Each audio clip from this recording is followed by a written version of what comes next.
The familiar silence of 3 a.m. is broken again, not by a nightmare, but by the relentless call of your own body. You find yourself on that same cold, dark path to the bathroom, a journey you've already made once or twice tonight. This isn't just a minor inconvenience, it's a thief in the night. With every trip, it steals precious hours of restorative sleep, leaving you to face the coming day with a depleted well of energy, a foggy mind, and a spirit worn thin. A hot tide of frustration washes over you as you glance back at your partner, sleeping soundly, completely undisturbed. The question echoes in the quiet house. Why me? Is this just my new normal? So many people resign themselves to this fate, accepting chronic exhaustion and the constant, low-level fear of a stumble in the dark as an unavoidable part of getting older. They believe a full night's sleep is a luxury they've lost forever.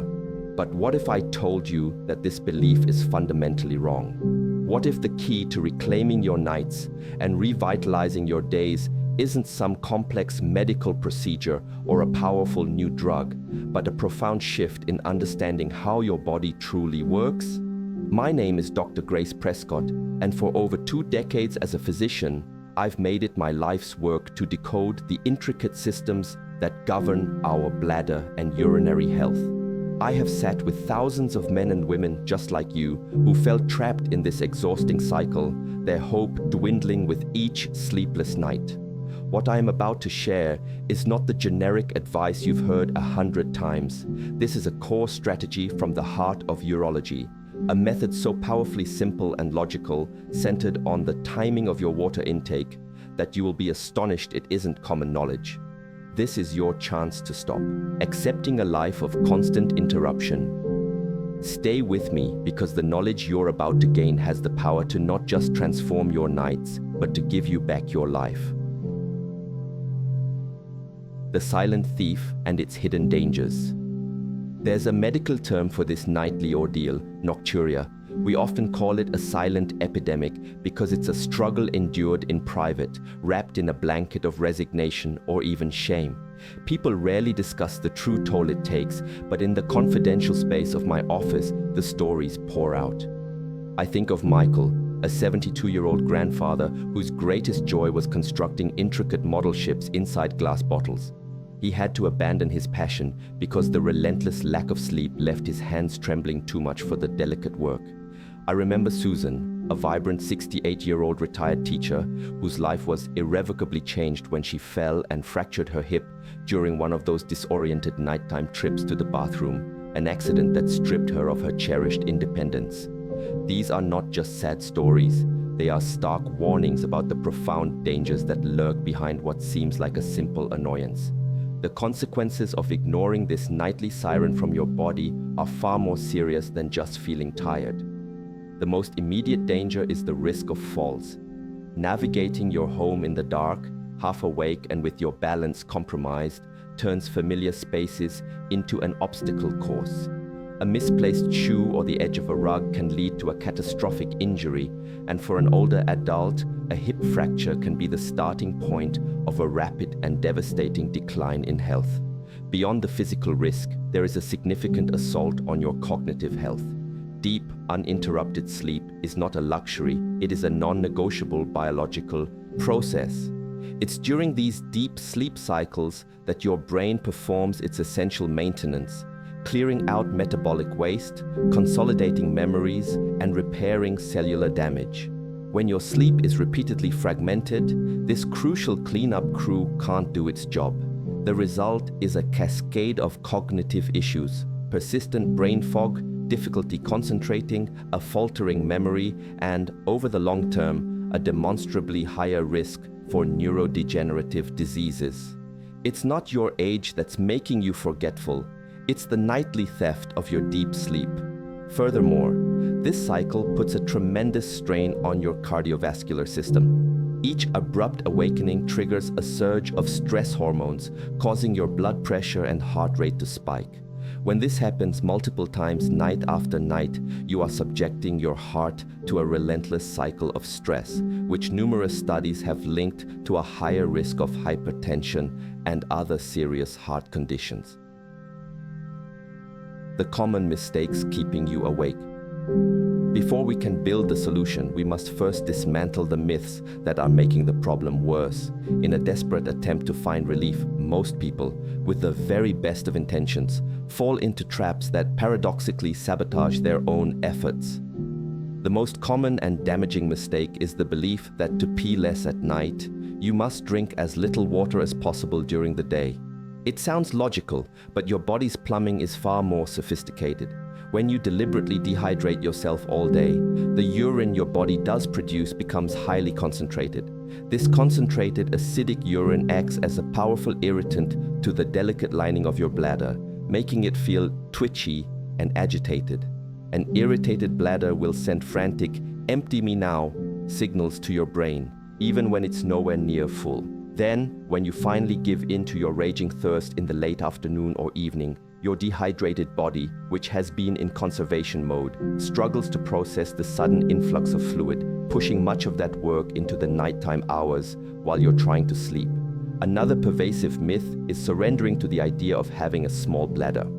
While a person's functional bladder capacity can vary, for the vast majority of adults suffering from nocturia, the problem isn't the size of the tank, but the relentless pace of the factory, the kidneys, at night. As we age, our bodies naturally produce less of a crucial antidiuretic hormone, ADH, which is the signal that tells the kidneys to slow down urine production while we sleep. Compounding this is the phenomenon of fluid redistribution. During the day, gravity pulls fluid down into your lower legs and ankles. When you lie down to sleep, that fluid is no longer held down by gravity and re-enters your bloodstream, gets processed by the kidneys, and ends up in your bladder just a few hours later. Blaming a small bladder is often an excuse that prevents you from addressing these real, manageable causes. Finally, there's the seductive myth that a glass of wine or beer before bed helps you relax and sleep better. While alcohol can initially make you feel drowsy, it is a double agent for your sleep. It is a potent diuretic that increases urine output, and worse, it actively suppresses the release of that all-important ADH. You're essentially filling the tank while simultaneously disabling the brakes, creating the perfect storm for multiple nighttime awakenings. The secret to uninterrupted sleep, the smart hydration method. Now that we've cleared away the misinformation, we can build the powerful, science-backed strategy that has given countless of my patients their nights back. The core principle is not to drink less, but to drink smarter. I call it the ASIM method, a simple acronym for a 5-step protocol: adjust, soften, stop, integrate, and manage. This is the heart of the transformation. First is adjust your hydration. The fundamental rule is to front-load your fluid intake, consuming the majority of it in the first half of your day. The goal I set for my patients is to drink approximately 75% of their total daily liquids before 4 p.m. This means starting your day with 1 or 2 large glasses of water to rehydrate and awaken your system. Keep a water bottle with you throughout the morning, taking steady, consistent sips rather than waiting until you feel the pangs of thirst, which is already a sign of dehydration. By doing this, you give your kidneys the entire day to efficiently process these fluids while you are active and upright, working in harmony with your body's natural rhythms. Next, you will soften the transition. After 4 p.m., you don't stop drinking abruptly. You enter a gentle landing phase. Your liquid intake should be significantly reduced, perhaps just a few sips here and there if you feel thirsty. Your evening meal is a critical checkpoint. Aim to eat dinner at least 3 hours before you plan to go to bed, and during the meal, drink only the bare minimum required to comfortably eat your food. This gradual tapering sends a clear signal to your body that it's time to begin slowing down its internal processes, including urine production, in preparation for a long period of rest. The third and most rigid step is to stop in time. This involves creating a sacred zone of 2 hours before your bedtime, during which you consume absolutely no liquids. If your bedtime is 10 p.m., your last sip of anything must be at 8 p.m. This 2-hour window is the crucial period your kidneys need to complete their final filtering cycle and for your bladder to be emptied one last time before you settle in for the night. Violating this rule is like programming your body for a 2 a.m. wake-up call. If your mouth feels dry, you can rinse and spit, but do not swallow. This rule is non-negotiable and is the cornerstone of the method's success. To elevate this strategy, we integrate electrolytes. True hydration is not just about the volume of water you drink, but about how effectively that water is absorbed and utilized by your cells. In your first large glass of water in the morning, add a tiny pinch of unrefined sea salt and a small squeeze of lemon juice.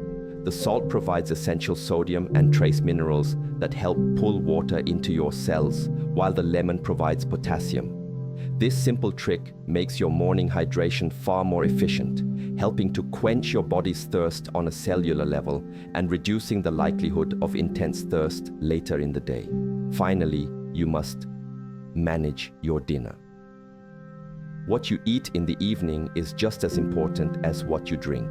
Your last meal of the day should not be a challenge for your bladder. This means avoiding spicy or highly acidic foods, which can cause irritation. Steer clear of excessive sugar and simple carbohydrates, as well as foods with very high water content like big bowls of soup or watermelon. And it should go without saying that stimulants like caffeine, chocolate, and sodas are off limits.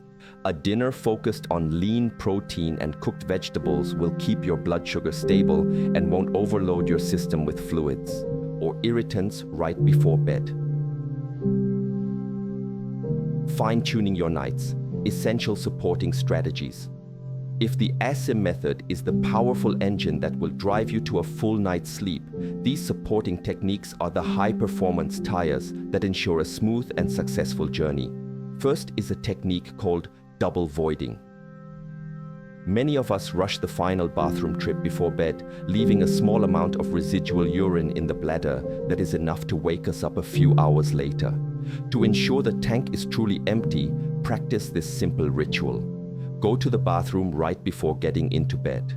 For everyone, including men, it is best to sit down, as this position helps relax the pelvic floor muscles, allowing for a more complete emptying. Once you think you are finished, do not get up. Remain seated and relaxed for another 30 to 60 seconds. Then, lean forward slightly and try to urinate again. You will often be surprised that a little more is released. That little more can be the difference between sleeping until morning and waking at 3 a.m. Next, you must proactively manage fluid retention with the gravity elevator. Remember that fluid that pools in your legs during the day. We can get ahead of that process. An hour or two before bed, while you're reading or watching television, elevate your legs so they are above the level of your heart. You can prop them up on a stack of pillows or the arm of a sofa. This uses gravity to your advantage, encouraging that trapped fluid to re-enter your circulation well before you lie down for the night. Your kidneys will then process it, and you can eliminate it during your final double voiding ritual. You are essentially milking your legs of excess fluid on your own schedule, not on your bladder's schedule in the middle of the night. Finally, take control of your salt shaker. While a pinch of unrefined salt in your morning water is beneficial, an excess of processed salt in your overall diet is a major contributor to nocturia. A high salt diet forces your body to retain water to maintain its delicate electrolyte balance, making you feel thirstier and causing you to drink more. Your kidneys then have to work overtime to excrete the excess salt, a process that requires a lot of water, which ultimately becomes urine. Pay close attention to the sodium content in processed foods, canned soups, and deli meats. Cooking more meals at home is the single best way to control your salt intake, a change that will benefit not only your sleep, but your blood pressure and overall heart health as well. Your journey to a full night's rest begins. Now, we have unmasked nocturia for what it truly is, not a harmless quirk of aging, but a thief that robs you of your health, your clarity, and your joy. I often think of my patient Michael, the model shipbuilder. He called me just 2 weeks after starting this exact protocol, his voice filled with a life I hadn't heard before. "Doctor," he said, "I slept for 7 straight hours last night. 7. I had forgotten what that felt like. This morning, my hands were steady. I'm back in my workshop." His transformation wasn't just about sleeping more, it was about feeling alive again. That same transformation is not only possible for you, but it is waiting for you, and it can begin tonight. Reclaiming your sleep is a conscious decision, a commitment to applying what you now understand. You have the knowledge and the tools, the power to transform your nights from a period of frustrating interruption into a time of deep, healing restoration is now firmly in your hands. If this information has brought you value and a sense of hope, I invite you to join a community of people who are on this same journey. Take a moment to go to the comment section and share the number of times you typically get up at night. There is no judgment here, only a shared understanding of this struggle. By writing it down, you are taking a powerful first step, and you are letting countless others know that they are not alone. Thank you for your time and your trust. Now go and prepare for the best night's sleep you've had in years. You have more than earned it.